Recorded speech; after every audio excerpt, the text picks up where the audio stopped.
Graça e paz, irmãos. Hoje nós vamos voltar ao livro de 1 Tessalonicenses, né?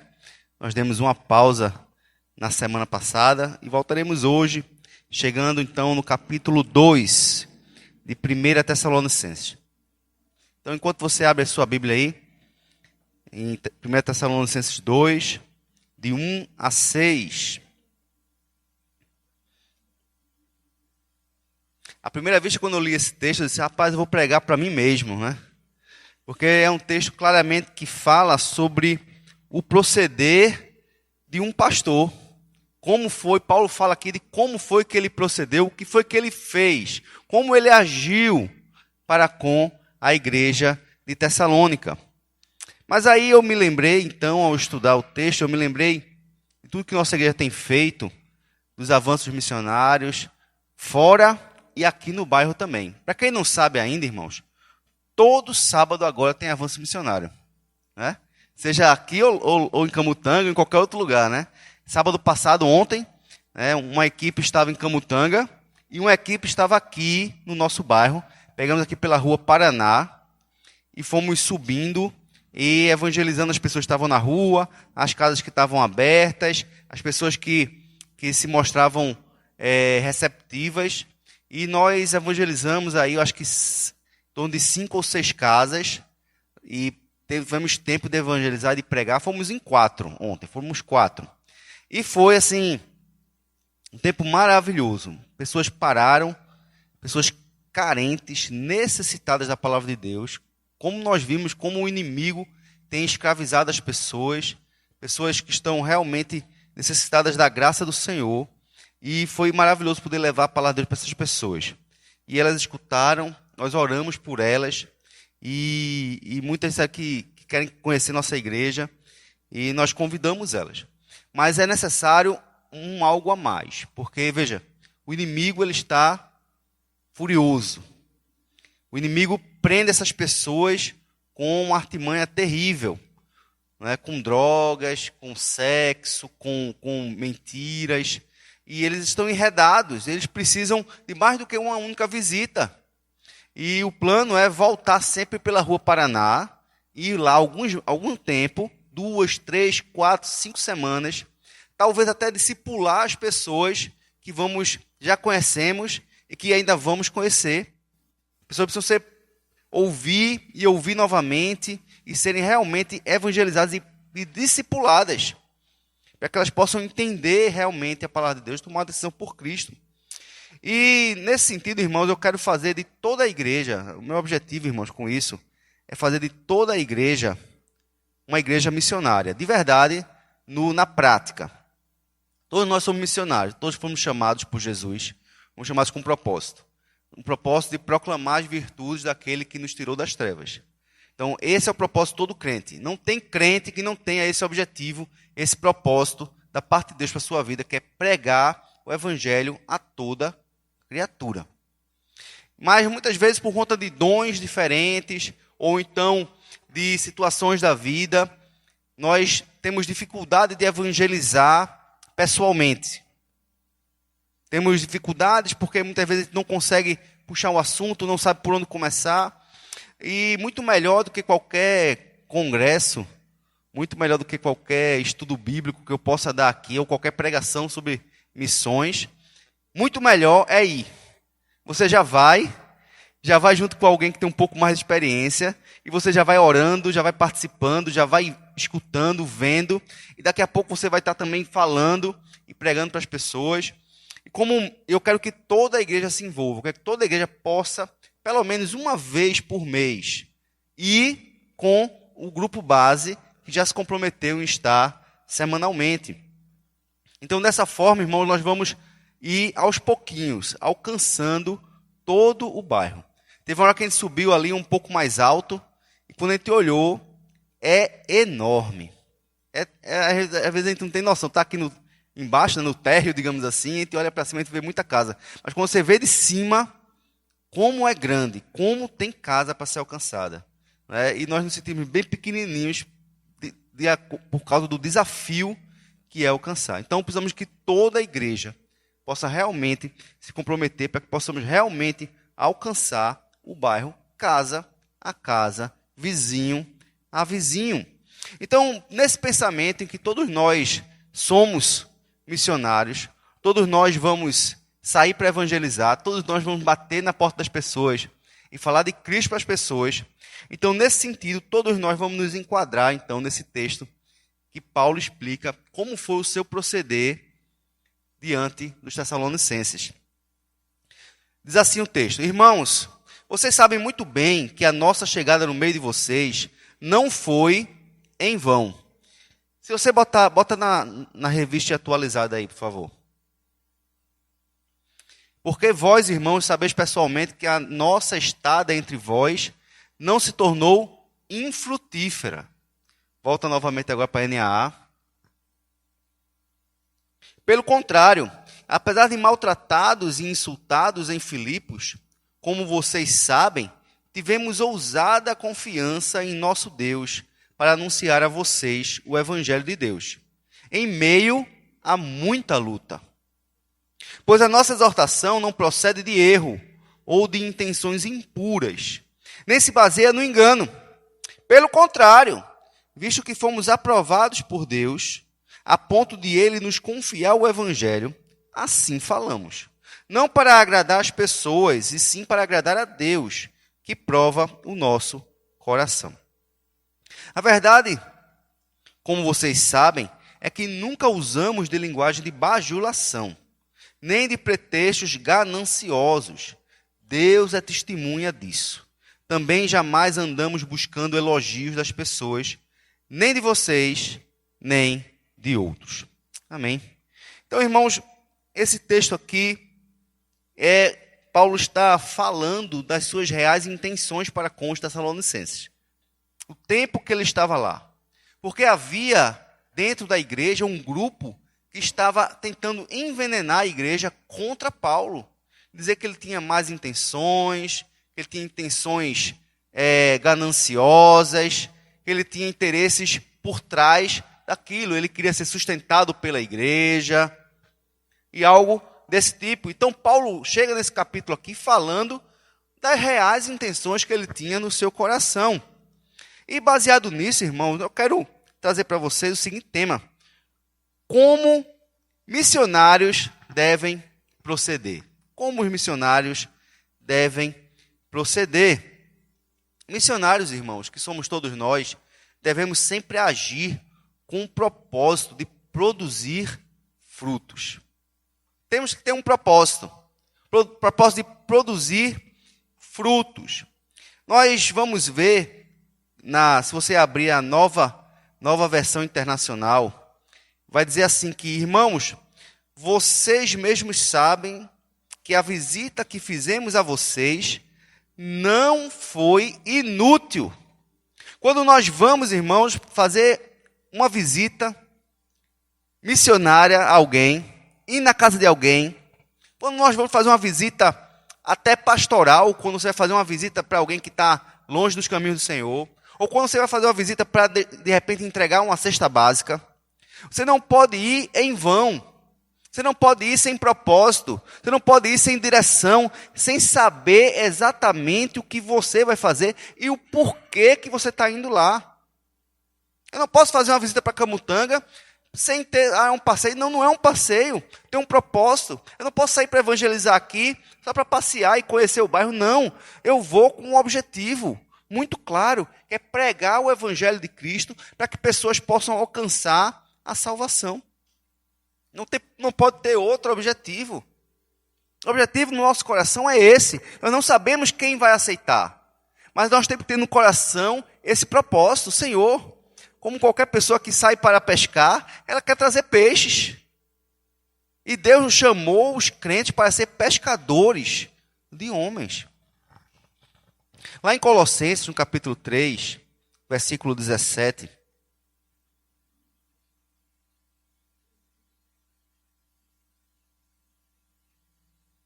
vai nos dar um pouco mais de luz sobre essa questão do nosso agir, do nosso propósito. Diz assim: tudo quanto fizerem, seja em palavras, seja em ação, façam em nome do Senhor Jesus, dando por ele graças a Deus Pai. Quando nós saímos, irmãos, para fazer uma obra, para fazer uma visita, para ir na casa de alguém que está doente, que está afastado, alguém que quando nós saímos para evangelizar, nós temos que entender que o que a gente está fazendo ali, nós estamos ali em nome de Jesus. Em nome. Eu estou aqui em nome do Senhor Jesus, que me mandou vir aqui. Veja que coisa impressionante, que coisa incrível. Você está batendo na porta de alguém, trazendo uma mensagem direta de Deus para a pessoa. Você está ali fazendo algo que o próprio Cristo te enviou para fazer. Você está ali para falar em nome de Jesus. O Senhor, Ele fala por meio de você. A Bíblia, portanto, nos chama, irmãos, de embaixadores em nome de Cristo, como se o próprio Cristo estivesse falando por meio de nós. O que é um embaixador, irmãos? Um embaixador, ele não sai daqui para os Estados Unidos, ou para a China, ou para o Japão, sem ter um propósito. Ele vai com uma missão muito clara. Ele vai representando o seu país. E nós saímos com um objetivo de representar Jesus. Já parou para pensar nisso? Que responsabilidade. Onde nós estivermos, o que nós estivermos fazendo, tudo que a gente fizer, seja em palavra, seja em ação, nós fazemos isso em nome de Jesus, dando por ele graças a Deus. O próprio livro de Colossenses, mais um pouquinho na frente, no capítulo 4, versículo 5, vai dizer: sejam sábios no modo de agir com os que são de fora e aproveitem bem o tempo. Irmãos, quando nós vamos para a casa de alguém, nós temos que ter sabedoria e aproveitar o tempo. Certa vez, eu acho que eu já contei isso, dois seminaristas foram na casa de uma pessoa que estava muito doente, já ali prestes a morrer. E aí um seminarista, que ele queria chegar e queria então ir direto para aquela pessoa que estava no leito de morte e falar de Jesus para ela. Mas o outro entendeu que antes tinha que fazer um culto. E aí ele chega na casa, junta todos os familiares: nós vamos agora adorar o nosso Deus. E aí canta um hino, faz uma oração, abre um texto bíblico, começa a expor a escritura e pregar o evangelho para toda a família. Não é que esteja errado, mas o momento ali pedia sabedoria, porque aquela pessoa estava no leito de morte e havia necessidade de urgência. Tínhamos que ser cirúrgicos, tínhamos que ser ali direto para aquela pessoa e falar do amor de Cristo para aquela pessoa, porque ela estava doente, prestes a morrer. Você vai chegar numa UTI, e na UTI você vai abrir a Bíblia, botar um caixa de som e pregar dentro da UTI. Não, irmãos.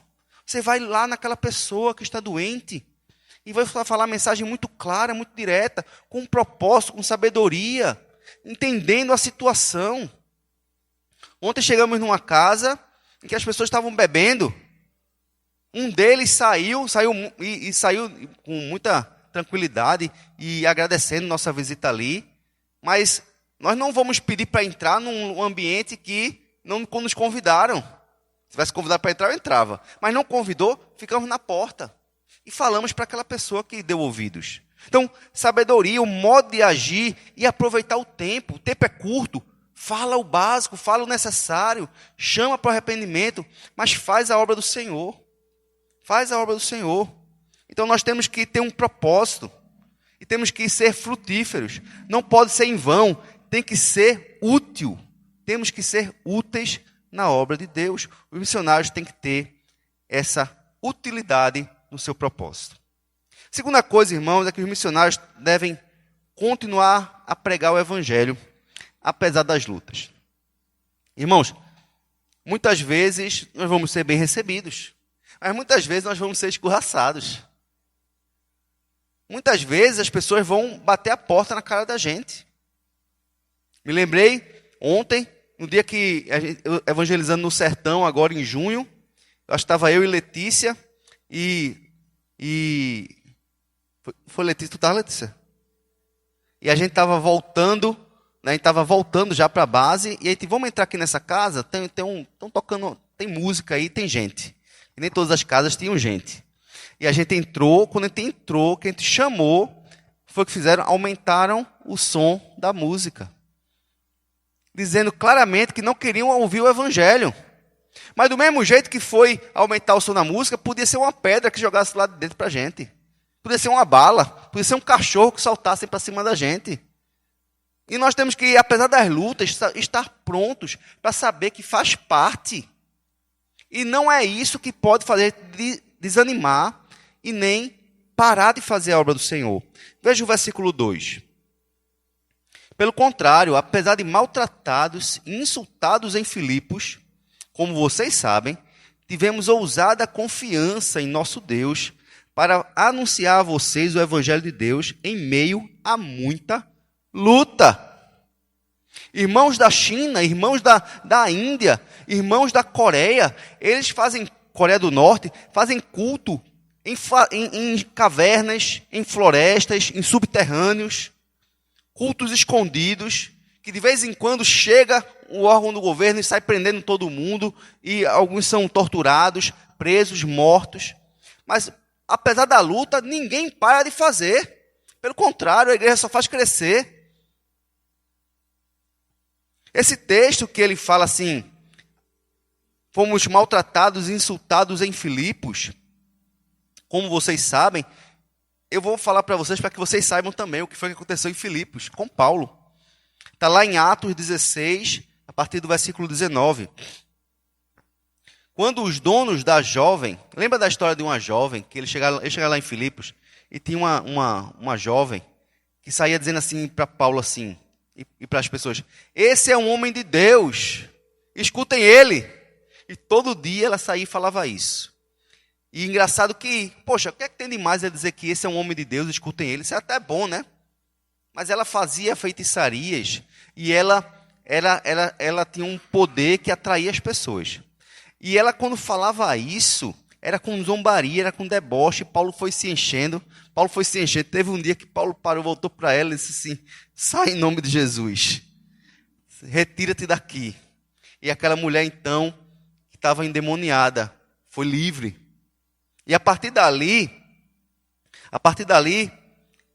o dono dela, que usava ela para arrecadar dinheiro, ficou muito furioso, né?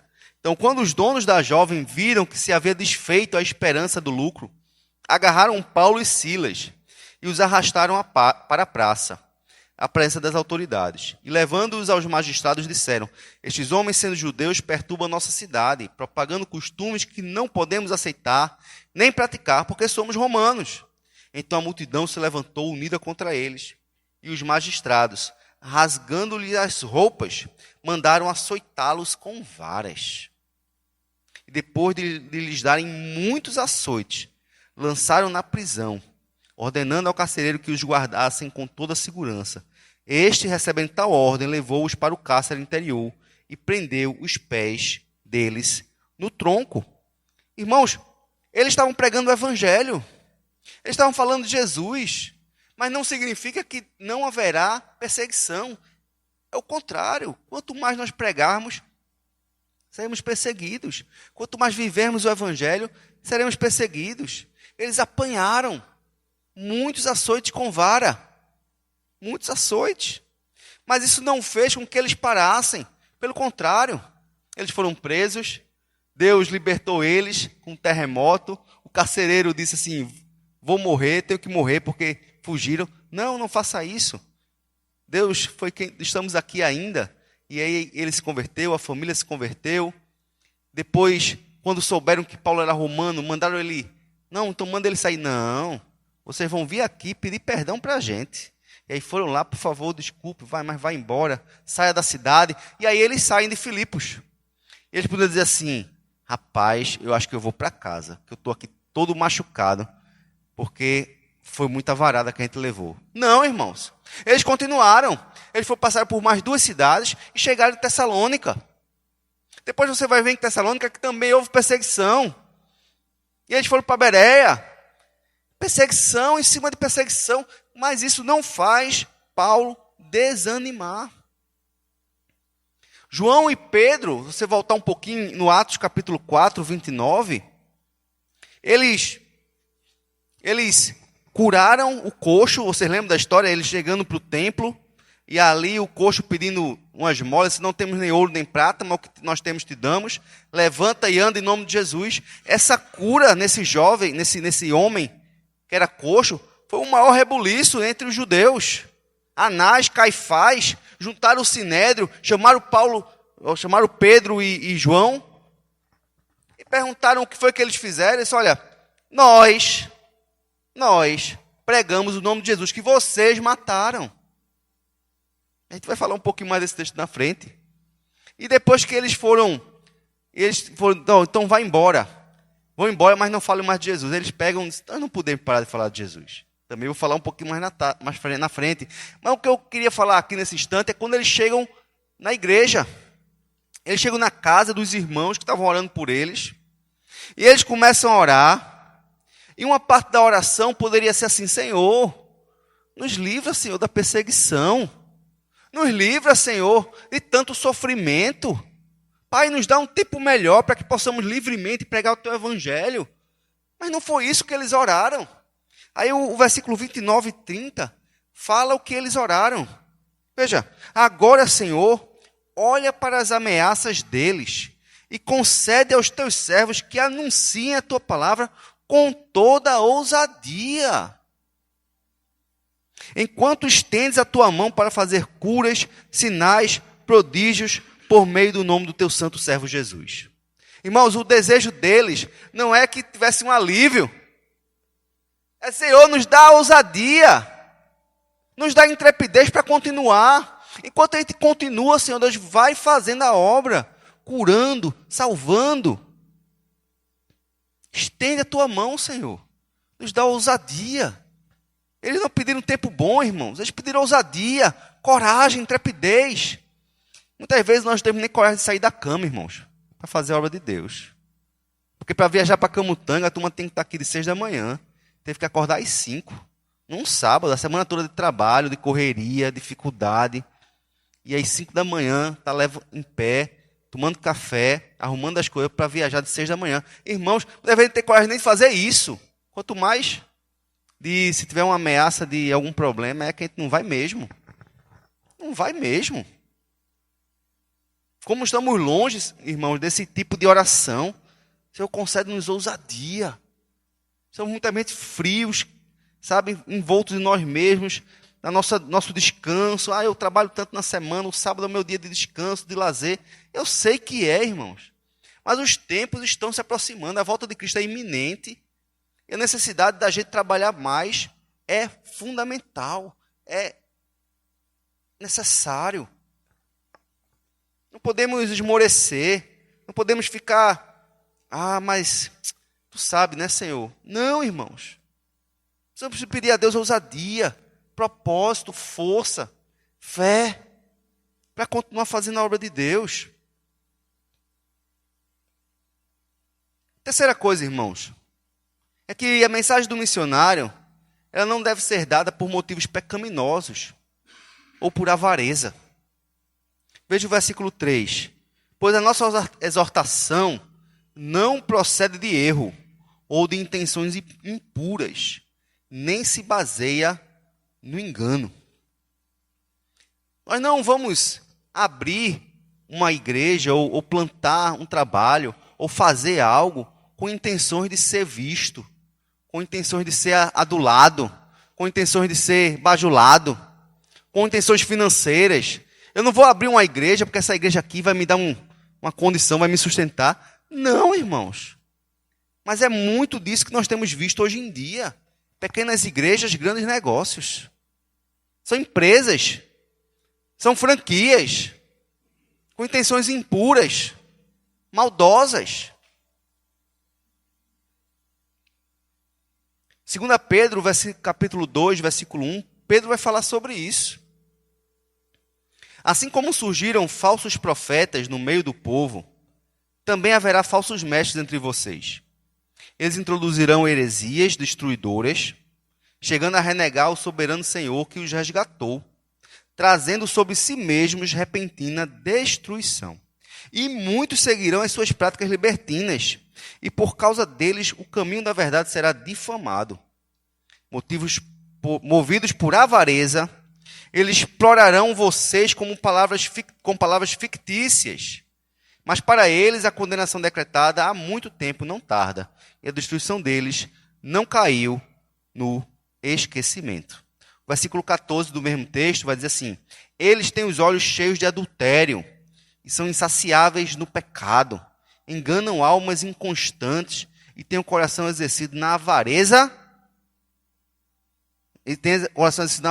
Essa gente maldita. O que tem de gente, irmãos, com intenções impuras, que querem discipular com intenções impuras, pastores pedófilos, homens maus com intenções pecaminosas no coração, que quer fazer um trabalho com jovens para fazer o mal, quer trabalhar com crianças para fazer o mal, intenções impuras, que quer abrir igreja e montar para poder ganhar dinheiro, para faturar, para viver do ministério como se o ministério fosse fonte de lucro. Não, irmãos. Nós, quando saímos para evangelizar, nós não vamos bater na casa dos ricos somente, a gente vai bater na casa do pobre. Não, pastor, essa casa aí, coitado, esse é o dízimo desse aí, não vai ter nenhum dízimo, não. Irmãos, pelo amor de Deus, sem intenção impura, sem intenção ruim no coração puro e limpo. Temos que sair de coração tranquilo, leve, para fazer a obra de Deus como Deus quiser, sem má intenção, sem segundas intenções, como muitos têm feito. Ezequiel 34, versículo 2, Deus fala sobre esses pastores de Israel.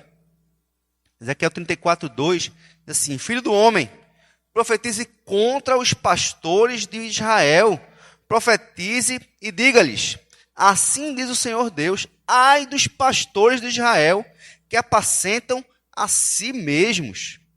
Será que os pastores não deveriam apacentar as ovelhas?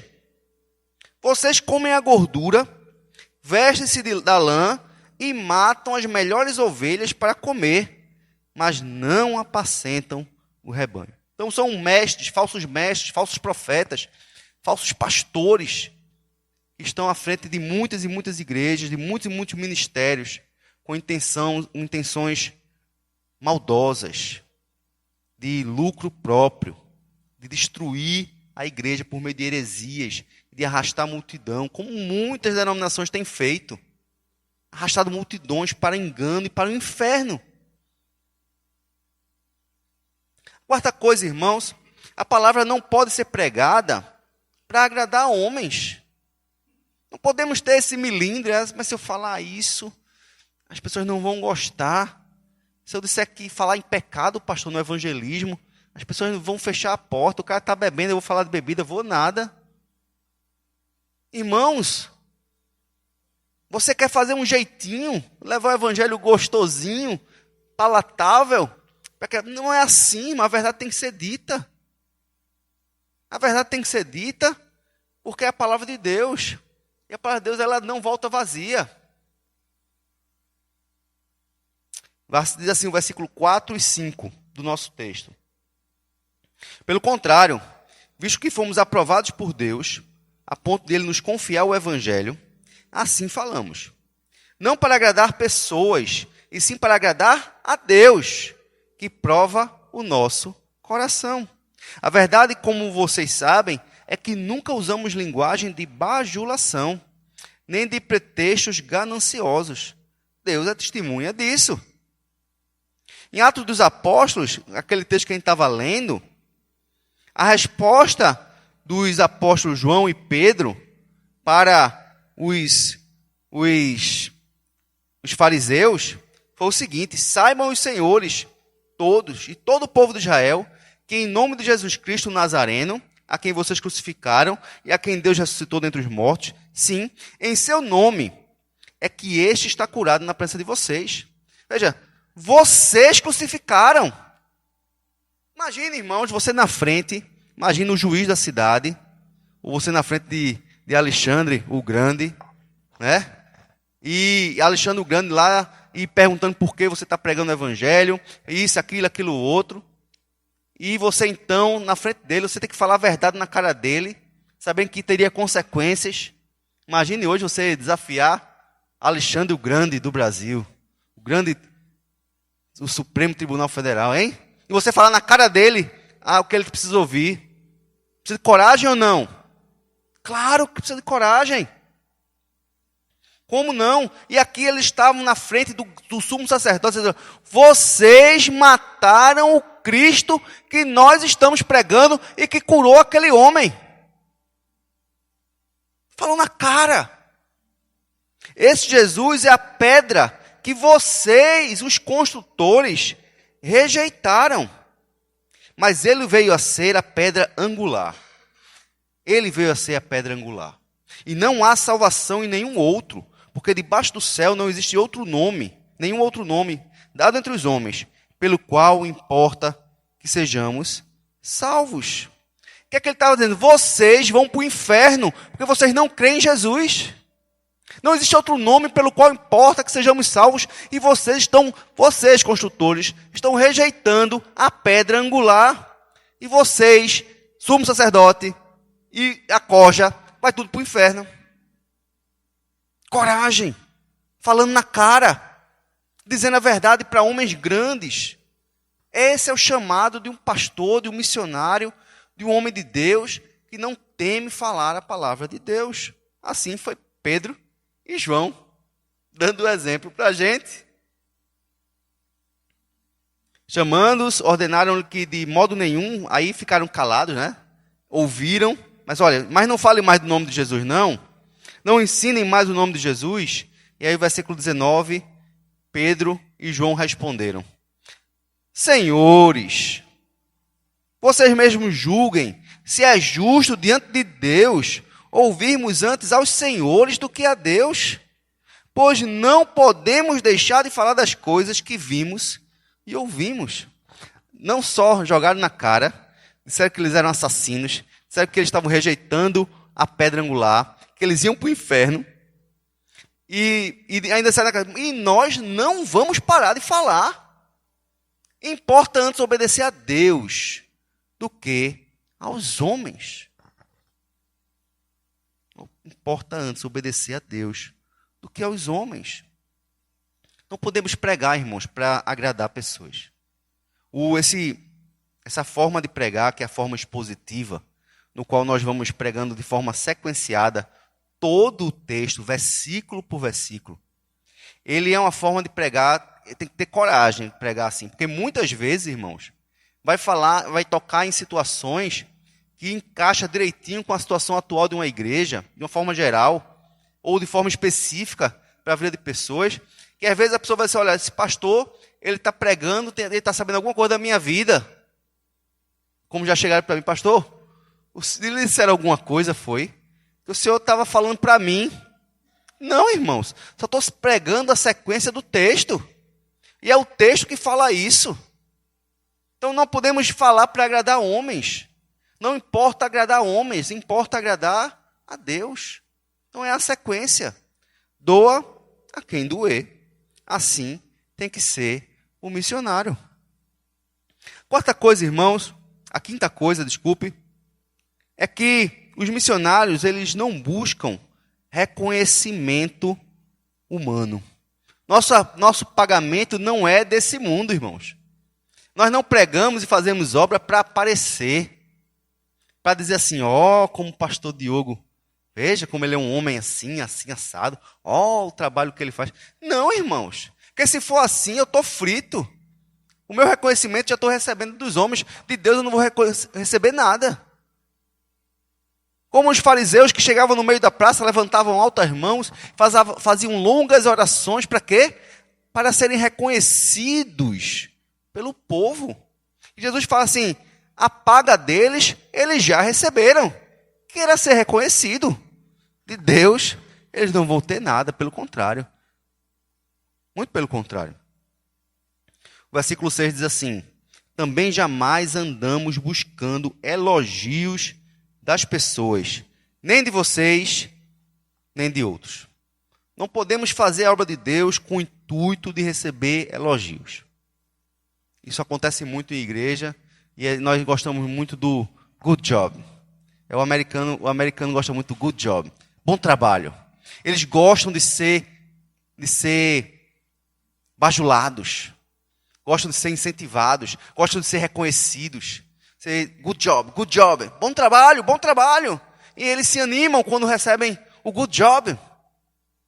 Muitas vezes o crente é assim também. Ele faz algo e ele quer que o pastor chegue e diz, irmão, muito bem. Irmã, parabéns. Como se a recompensa dele fosse o reconhecimento dos homens. Quando nós sabemos que é em secreto que o Senhor nos recompensa. Porque Ele nos chama para o secreto. Quando fores orar, entra no teu quarto, em secreto. E no secreto, Deus te recompensará. A nossa recompensa, irmãos, não vem de igreja, de mundo aqui, não. Se ninguém reconhece o teu trabalho, Deus reconhece. É suficiente para mim e para você. Aleluia. Glória a Deus. Não quero ser melhor do que ninguém, maior do que ninguém, não tenho inveja de ninguém, de pastor nenhum. Não, porque o meu trabalho eu tenho que fazer com esmero, com o melhor que eu posso, com as forças que eu tenho, com as condições que eu tenho. As condições que eu tenho. Não é glória de homem, não quero glória de homens, não quero reconhecimento de homens.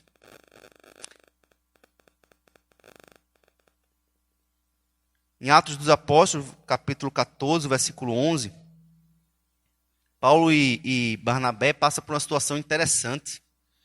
Eles foram reconhecidos pelos homens. Você vai ver como foi que eles reagiram quando os homens se prostraram diante deles. Quando as multidões viram o que Paulo tinha feito, gritaram em língua licaônica. Paulo aqui tinha curado um coxo, ele estava pregando, e ali um homem coxo estava prestando muita atenção na pregação dele. Paulo olhou para ele, o texto diz que viu fé nele, e olhou para o homem assim, levanta-te, e dá um salto, e ele ali se levanta e pula, e foi curado instantaneamente, um homem que nunca tinha andado na vida. E quando as pessoas daquela região ali viram aquilo, ficaram maravilhados. E por isso que eles gritaram em língua licaônica. Os deuses em forma de homens desceram até nós. A Barnabé chamaram Júpiter e a Paulo Mercúrio, porque este era o principal portador da palavra. Porém, ouvindo isto, os apóstolos Barnabé e Paulo, rasgando as suas vestes, saltaram para o meio da multidão, gritando, Senhores, por que estão fazendo isto? Nós também somos seres humanos como vocês, sujeitos aos mesmos sentimentos. Anunciamos o evangelho a vocês para que vocês se convertam dessas coisas vãs ao Deus vivo, que fez o céu, a terra, o mar e tudo que neles há. Então, quando eles receberam louros, quando as pessoas se prostraram diante deles, não, pelo amor de Deus, não façam isso. Somos homens como vocês. A mesma coisa foi quando Cornélio se prostra diante de Pedro. E Pedro se levanta porque eu sou barro, eu sou pecador como você. Levante-se, não quero adoração, não quero reconhecimento. Muitas vezes, irmãos, as pessoas chegam para mim e pedem, Senhor, pastor, ore por mim, porque a sua oração... Irmãos, somos todos iguais. A Bíblia diz que a oração do justo pode muito em seus efeitos. O pastor tem que ser um homem justo, lógico. A oração do pastor tem que ser uma oração que pode muito em seus efeitos. Lógico, tem que ser um homem de Deus, lógico. Mas você, sendo um servo, uma serva do Senhor, você ora e você é um justo, e a sua oração tem o mesmo poder de qualquer pessoa que é o justo, que é alguém que anda nos caminhos do Senhor. É o sacerdócio universal dos crentes. Não somos católicos, romanos, que a oração do padre é a oração que tem poder, do papa então, é mesmo assim com Jesus. Não, irmãos. Somos crentes reformados e entendemos que somos filhos de Deus e temos acesso ao Pai de forma igual. Todos nós temos livre acesso. diante de Deus. Amém, irmãos? Todos nós podemos orar uns pelos outros. Não é demérito algum eu, como pastor, chegar para você, por favor, ore por mim. Preciso da oração, da intercessão. Porque todos nós somos irmãos em Cristo e é o sacerdócio universal dos crentes. Todos nós somos iguais diante de Deus. Somos iguais diante de Deus. Precisamos, irmãos, então, dizer como o salmista: não a nós, Senhor, não a nós dá glória, mas ao teu nome dá glória. Não podemos querer reconhecimento e crescimento e fama, mas queremos tudo depositar aos pés do Senhor. Se Deus nos der cargos e posições, se Deus nos colocar, por exemplo, um pastor como presidente do presbitério, presidente do sínodo, presidente do Supremo Concílio, é graça, é responsabilidade. Não é melhor do que ninguém. Deus está concedendo ao seu servo aquela posição para a honra e para a glória de Deus, e não para reconhecimento próprio, não para puxar para si alguma coisa. Precisamos, como crentes, fazer a obra de Deus para Deus. Que nós possamos, irmãos, onde a gente estiver, entender que somos o bom perfume do Senhor. Somos representantes do Senhor em todos os lugares. Precisamos fazer a obra do Senhor para o Senhor e não para nós. Precisamos ir por todo o mundo e pregar o Evangelho a toda criatura, porque é o mandato de Jesus. E eu quero fazer o que Deus tem colocado no meu coração, desde que eu me converti. Ir nas portas, falar de Jesus às pessoas. Eu quero que a igreja toda a igreja, possa ter essa visão, essa experiência de falar de Jesus, de porta em porta, todos juntos, indo aqui no nosso bairro semanalmente. Semanalmente. Pode ter atividade que for, vai ter um grupo que vai fazer o evangelismo. Semanalmente.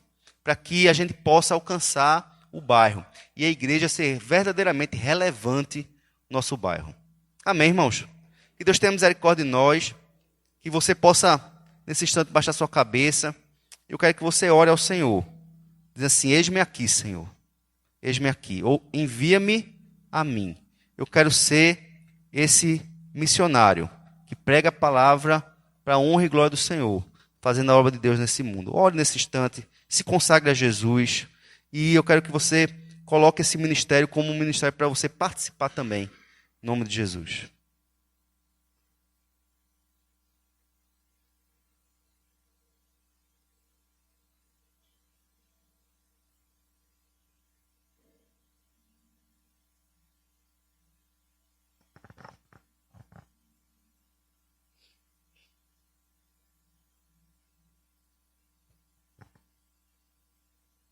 Senhor nosso Deus Todo-Poderoso, somos tão pequenos, Senhor. Somos tão falhos, tão fracos.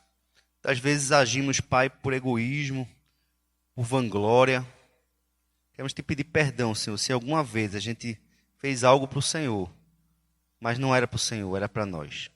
Tenha misericórdia de nós, Senhor. Nos perdoe e nos traga novamente, Senhor, para o verdadeiro propósito, o real propósito. Queremos que a nossa vida aqui, nossa estada aqui, não seja em vão. Queremos ser frutíferos. Não queremos ser inúteis, mas queremos ser úteis, vasos úteis nas tuas mãos, Senhor. Queremos, Pai, que o Senhor nos use para proclamar o Evangelho a toda criatura. Pai, que a gente possa, Senhor Deus, naquele grande dia, escutar do Senhor: vinde benditos do meu Pai. E possamos descansar na tua presença, sabendo que fizemos a obra do Senhor aqui nessa terra, com tudo que tínhamos, com todas as nossas forças. Que seja a nossa prioridade, Senhor Deus, fazer a obra do Senhor. E que o teu nome seja glorificado por meio de nós. Somente o teu nome, Senhor. Somos servos, somos vasos de barro, mas que sejamos úteis nas mãos do oleiro. Esse é o nosso desejo, ó Pai, em nome de Jesus. Amém.